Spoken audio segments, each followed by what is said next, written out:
आउँछ आवाज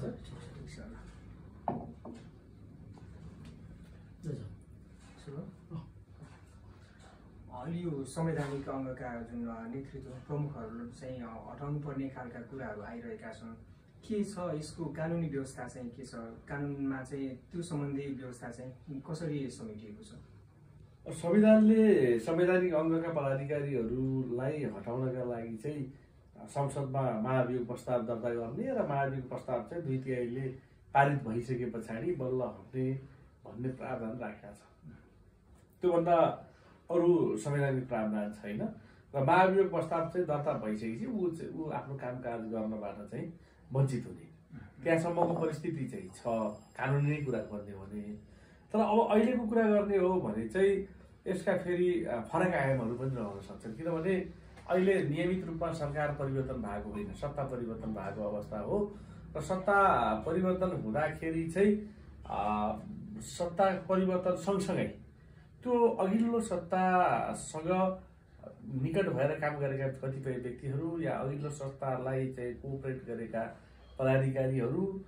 कोअपरेट भन्दा नि अघिल्लो सत्ताले नियुक्ति गरेको र प्रभावकारी भएन भनेर आन्दोलन भएको होइन आन्दोलन भने चाहिँ के भयो भने लोकतन्त्रका चाहिँ संरचनागत संस्थाहरू प्रभावकारी भएनन् जस्तो अहिले अख्तियारको कुरा आइरहेको छ होइन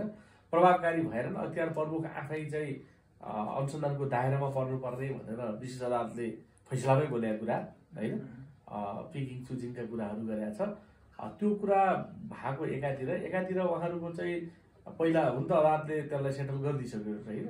उहाँहरू संसदीय सुनवाई भन्दा बाहिरबाट आएको भन्ने पनि छ त्यो त सेटल भइसकेपछि फैसलालाई मान्न बाध्य सबै रहन्छौँ त्यसमा अन्यथा भएन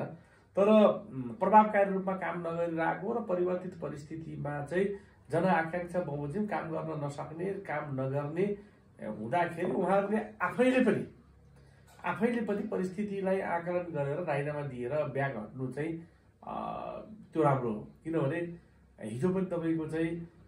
62-63को आन्दोलन पछाडि राष्ट्रिय मानवाधिकार आयोगका पदाधिकारीहरूलाई नेपाल सरकारले त्यतिखेरको सरकारले चाहिँ तपाईँहरू ब्याग हुनुहोस् भनेर गिरिजाप्रसादले भनिसके पछाडि उहाँहरूले चाहिँ राजा ज्ञानेन्द्रले नियुक्ति गरेको त्यस कारणले हामी ब्याग हुन्छौँ भन्ने हिसाबले 5 जना पदाधिकारीले राजीनामा दिएर हिँड्नु भएको थियो त्यो प्रक्रिया भनेको चाहिँ सबै कुरा कानुन या संविधानभित्र भन्दा पनि परिस्थिति अनुकूल पार्नका लागि र प्रभावकारी पार्नका लागि कतिपय अवस्थामा ती प्रक्रियाहरू चाहिँ अगाडि बढाएको देखिन्छ एकातिर भने अर्कोतिर 2046 साल पछाडिको परिवर्तनमा पनि प्रचण्ड राज अनिल लगायतका न्यायाधीशहरूको हकमा जो चाहिँ दरबारसँग नजिक भएको या दरबारले नियुक्ति गरेको भनेकाहरूको हकमा पनि अतिरिक्त न्यायाधीशबाट उहाँहरूलाई चाहिँ ब्याक गरिएको अवस्था थियो है अतिरिक्त भने अस्थायी होइन पछि चाहिँ अस्थायी भन्ने शब्द प्रयोग गरियो होइन तर अतिरिक्त भन्ने चाहिँ अस्थायी थिएन अतिरिक्त न्यायाधीशको व्यवस्था थियो त्यो व्यवस्थाबाट उहाँहरूलाई ब्याक गराइयो र तत्कालीन अवस्थामा कानुन सुधार आयोगमा अध्यक्ष भएर बसेका विश्वनाथ उपाध्यायलाई अदालतमा ल्याइयो संविधानको चाहिँ अध्यक्ष बनाइयो होइन अध्यक्ष बनाइसकेपछि उहाँलाई तपाईँको चाहिँ प्रधान न्यायाधीश पनि बनाइयो भनेको सत्ता परिवर्तन हुँदाखेरि चाहिँ विभिन्न पटकको परिवर्तनमा परिवर्तन अनुकूलको चाहिँ निकायहरूमा बस्ने मान्छेहरू रहेनन् भनेदेखि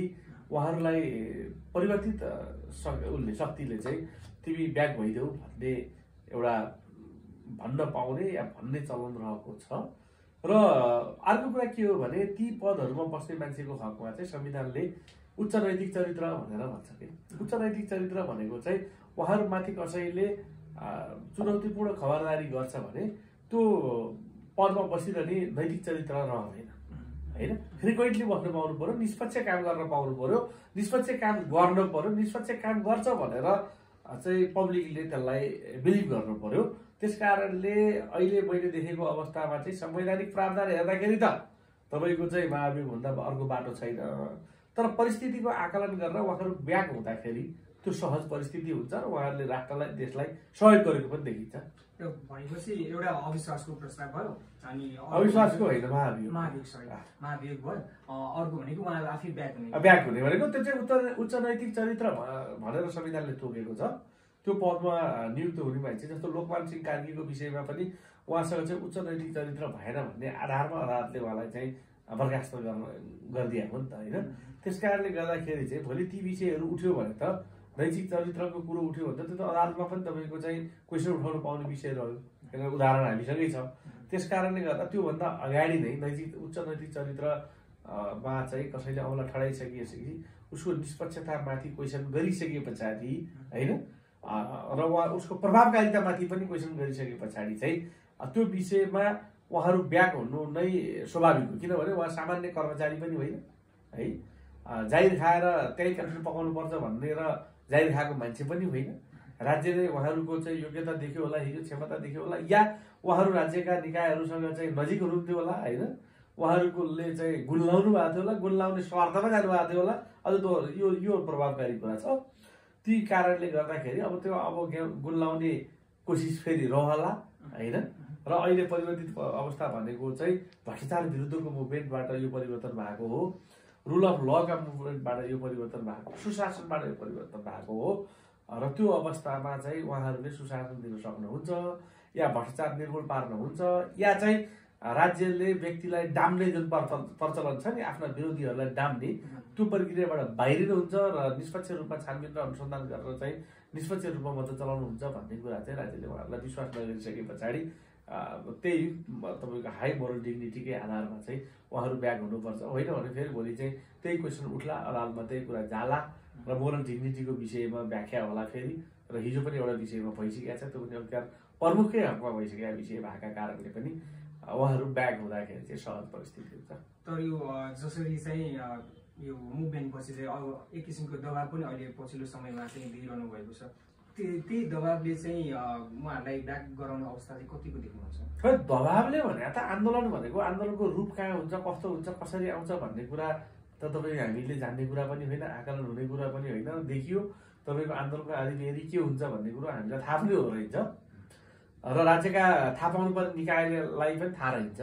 भनेदेखि तपाईँ हामीले त्यो त भन्न सक्ने कुरा रहेन। तर भन्नु न त्यो लेभलमा बस्ने मान्छेले चाहिँ अब यति विवाद भइसके पछाडि बसिरहनुलाई नैतिक चरित्र भनिँदैन, त्यति मात्र कुरा हो। अब यो अहिले नै पछिल्लो समयमा चाहिँ पूर्व प्रधानमन्त्री र गृहमन्त्री चाहिँ उहाँले पक्राउ गर्नु भनेर जारी दिन खोज्दाखेरि चाहिँ त्यहाँ लिनु भएन होइन, यो विषयलाई चाहिँ कसरी हेर्नुहुन्छ? यसमा चाहिँ हुनुपर्ने के हो, यसको प्रक्रियाहरू के हुनुपर्छ? यो चाहिँ अब जाहेरी के विषयको हो भन्ने मलाई थाहा भएन अहिले होइन, के विषयमा के शीर्षकमा भन्ने है, जाहेरीको शीर्षक के हो एउटा। अर्को चाहिँ त्यो विषयमा एउटा उच्च स्तरीय छानबिन आयोग पनि बनिएको छ। भोलि त्यो आयोगले दिने प्रतिवेदन, त्यसले गर्ने सिफारिसका आधारमा मुद्दा लाग्ने नलाग्ने, कोकसलाई मुद्दा लाग्ने, कोकसका विरुद्धमा चाहिँ उजुरी जाहेरी पर्ने नपर्ने, ती सबै कुराहरू त्यसले निर्जुल गर्न अलिकति समय वेट गर्नु पनि पर्छ, किनभने त्यसको पनि म्यान्डेट भने जम्मा 3 महिना हो। 3 महिनाभित्रमा चाहिँ त्यो सिफारिस भयो भने अहिले गर्न खोजेको काम कारबाहीलाई चाहिँ वैधानिकता पनि प्रदान गर्ला र अलिकति निष्पक्षता पनि होला। किनभने जस्टिस भनेको चाहिँ मान्छेले उग्र रूपमा भन्दाखेरि या एकरो रूपमा भन्दाखेरि चाहिँ इमोसनमा भन्दाखेरि फरक शब्द प्रयोग गर्न सकिएला, तर त्यो जस्टिस भन्ने कुरो अलिकति निष्पक्षताको कुरा पनि हुन्छ। त्यस कारणले पहिलो कुरो त आयोगलाई नै कुर्दाखेरि राम्रो हुन्छ। हस्, थ्याङ्क यू। हस्।